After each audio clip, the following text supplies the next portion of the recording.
ان کی براہ راست آمدنی پر چھوٹ دیتے رہیں, ان سے کوئی ٹیکس وصول نہ کریں. آئین میں انہیں item number 7 federal legislative list میں یہ استثناء دیتے رہیں کہ every taxable income must be tax except for agriculture.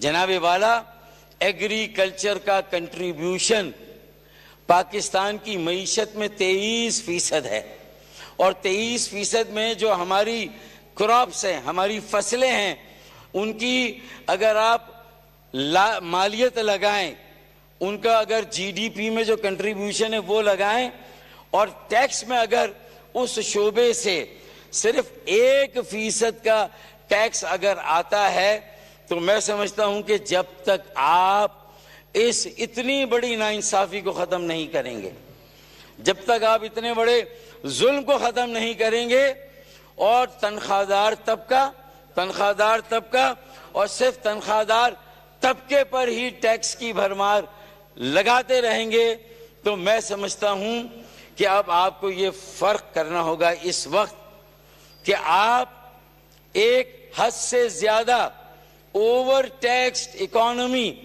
اور رانگلی ٹیکسڈ اکانومی میں اور ایک گروتھ اورینٹڈ اکانومی میں کوئی فرق کرنا چاہتے ہیں نہیں.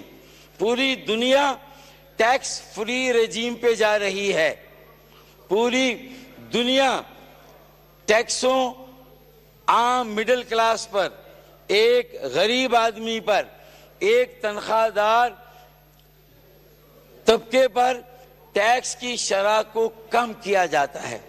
اور ٹیکس وصول کہاں سے کیا جاتا ہے؟ جو آپ کے براہ راست آمدنی کے ذرائع ہیں وہاں پر ٹیکس لگایا جاتا ہے.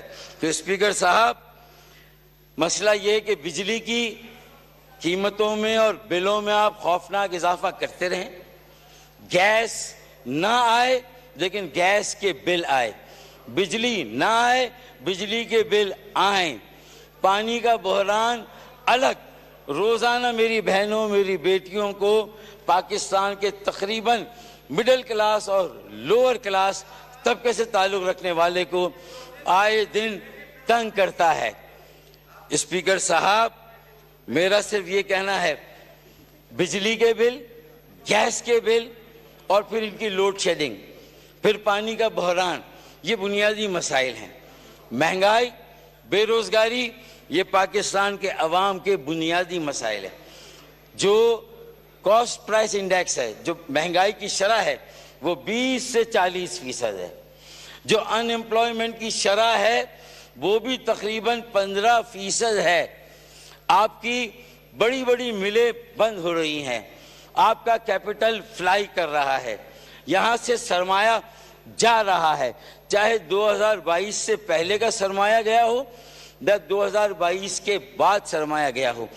12 لاکھ نوجوان ہمارا یہ برین ڈرین ہوا ہے, جو پاکستان چھوڑ کر اب دوسرے ممالک میں جا کر چھوٹی جابز کر کے, بلو کالر جابز کر کے کسی طرح گزارا کر رہے ہیں, کیونکہ وہ کم از کم ان کی عزت نفس کو پروٹیکٹ کرتا ہے.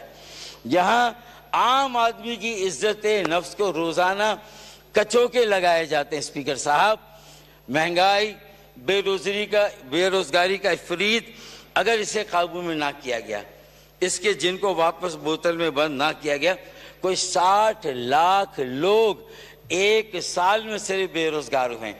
2.5 کروڑ لوگ خط غربت سے نیچے گئے ہیں گزشتہ 2 یا 3 سالوں کے اندر. میرا یہ کہنا ہے اسپیکر صاحب کہ ہمیں فوری طور پر اس بجٹ میں تیل, گیس, بجلی اور یہاں تک کہ پانی کے بلوں میں کمی کرنی ہوگی, اور یہ اس طرح ہوگا کہ جو ان اشیاء پر سیلز ٹیکس ہے اس میں کمی کریں. جو سیلز ٹیکس تیل یا پیٹرول پر لگتا ہے 17% کا, جب اسی تیل سے بجلی بنتی ہے تو اس پر 17%, 18% کا اور ٹیکس ہے. یہ ڈبل ٹیکسیشن ہے جو لوگوں سے وصول کیا جاتا ہے. پیٹرولیم ڈیولپمنٹ لیوی بھتہ ٹیکس ہے. پیپلز پارٹی ہو, پی ایم ایل این ہو, دونوں نے جب اپوزیشن کا رول پلے کیا تو حکومت وقت کو کہا کہ یہ بھتہ ہے, یہ غنڈہ ٹیکس ہے, اسے ختم ہونا چاہیے. اور اب شان بے نیازی کے ساتھ پی ٹی آئی کی حکومت نے بھی 4 سال تک پیٹرولیم لیوی کو اسی طرح قائم و دائم رکھا, اور ہمارے یہاں بھی پیٹرولیم لیوی میں اضافہ ہو رہا ہے. یہ 60 روپے تھی, اب اس میں اضافہ کر کے 80 روپے کیا جا رہا ہے, 33% کا اضافہ, 20 روپے کا اس میں مزید اس سال اضافہ کیا جا رہا ہے. میں صرف آپ سے یہ کہوں گا اسپیکر صاحب کہ اب ہمیں لوگوں کی زندگیاں اجیرن ہو گئی ہیں, زندہ درگور ہو گئے ہیں. اگر انہیں جینے کا موقع نہ دیا تو پھر کون سی معیشت, کون سی ریاست, کون سی سیاست, کون سی جمہوریت, اور پھر کون سا ملک. اسپیکر صاحب 3 طرح کے آؤٹ کم ہیں.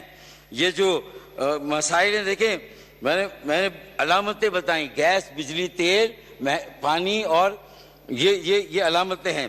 اب ان کے پیچھے کیا آپ کی گروتھ ریٹ کیا ہے؟ 2.4% آپ کی گروتھ ریٹ ہے. فسکل ڈیفیسٹ 8 یا 9% آپ کا فسکل ڈیفیسٹ. آپ کی آمدنی اور اخراجات میں توازن نہیں ہے. پھر آپ کا ٹریڈ ڈیفیسٹ $15 ارب کا ٹریڈ ڈیفیسٹ ہے. پھر اس کے اوپر سونے پہ سہاگا, جلتی پر تیل کا گام, آپ کا جو ہائی مارک اپ ریٹ ہے 23% کا. ایک کئی دھاری تلوار سے آپ عام آدمی کو ہم کاٹ رہے ہیں. ایک تو ٹیکسوں کی بھرمار اور سیلز ٹیکس کی شرح یا انڈائریکٹ ٹیکس ہمارے تمام ٹیکسوں کا 65% ہے, باقی انڈائریکٹ ٹیکس 5%. 70% آپ کا انڈائریکٹ ٹیکس ہے. براہ راست آمدنی پر صرف آپ کا ٹیکس 70% ہے. اگر ریئل اسٹیٹ پہ یا گھر پہ بھی کوئی ٹیکس لگانا ہے تو ایم کیو ایم پاکستان یا تاجروں کو بھی منانا ہے. ایم کیو ایم پاکستان اس میں کلیدی رول پلے کرنے کے لیے تیار ہے, بس شرط یہ کہ آپ صحیح معنوں میں آمدنی پر ٹیکس لگانا شروع کریں. بڑے وڈیروں, جاگیرداروں کی آمدنی پر ٹیکس لگائیں. 6 لاکھ تنخواہ سالانہ کمانے والے یا اس سے زیادہ, اس پر آپ نے 2.5% کے ٹیکس کی شرح کو 5% کر دیا, ڈبل کر دیا. جو پہلے ہی مرا ہوا ہے اسے اور مار دیا کہ کہیں یہ بچا تو نہیں ہے. پھر اس کے بعد 12 لاکھ کی تنخواہ سے جو اوپر تھا ان کے اوپر جو ٹیکس کی شرح تھی اسے بھی ڈبل کر دیا گیا. اور جو ہمارے بڑے زمیندار, بڑے وڈیرے, بڑے قبائلی سردار, بڑے چودھری, بڑے خوانین ہیں, بڑے عمرہ رؤوسا ہیں, ان کی آمدنیوں پر کوئی ٹیکس نہیں, 19%. اگر گنے کی آمدنی ہے تو وہ ایگریکلچر آمدنی ہے, اس پہ کوئی ٹیکس نہیں. اور انہی گنے کے کھیت والوں کی شوگر ملیں ہیں تو اس کا منافع بھی وہ گنے کے کھیت کی آمدنی میں دکھاتے ہیں, اور شوگر ملوں کا ٹیکس بھی اس طرح آسانی سے بچاتے ہیں. اسپیکر صاحب, میں یہ جو یک طرفہ پالیسیز ہے اسے ہمیں کہیں نہ کہیں لگام دینی ہوگی. مارک اپ ریٹ کو 23% سے سنگل ڈیجٹ میں فی الفور لا کر کم کرنا ہوگا, اور ایکسپورٹس بڑھانے کے لیے جو اقدامات کرنے وہ کرنے ہوں گے. پیداواری عمل تبھی بڑھے گا, آپ کو رسک لینا ہوگا, یہ گیمبل کھیلنا ہوگا کہ انڈائریکٹ ٹیکس, سیلز ٹیکس 17% سے کم از کم تیل, بجلی, گیس پر 9% پر لے آئیں, 17% سے. آپ دیکھیں جب لوگوں کے پاس سیونگ ہوگی, لوگ کمائیں گے تو ٹیکس دیں گے نا, اور وہ کمانے لگے تو دیکھیں بے روزگاری کا بھی توڑ ہوگا اگر ٹیکسوں کو آپ کم کریں گے. مہنگائی کی شرح, انفلیشن بھی کم ہوگا. اس وقت آپ کی اکانومی اسٹیگ جو ہے وہ فریگنیشن کا شکار ہے, اسٹیگفلیشن کا شکار ہے کہ جمود ہے, قیمتیں بھی بڑھ رہی ہیں اور گروتھ بھی نہیں ہے. آپ کا پیداواری عمل رکا ہوا ہے, روزگار رکا ہوا ہے.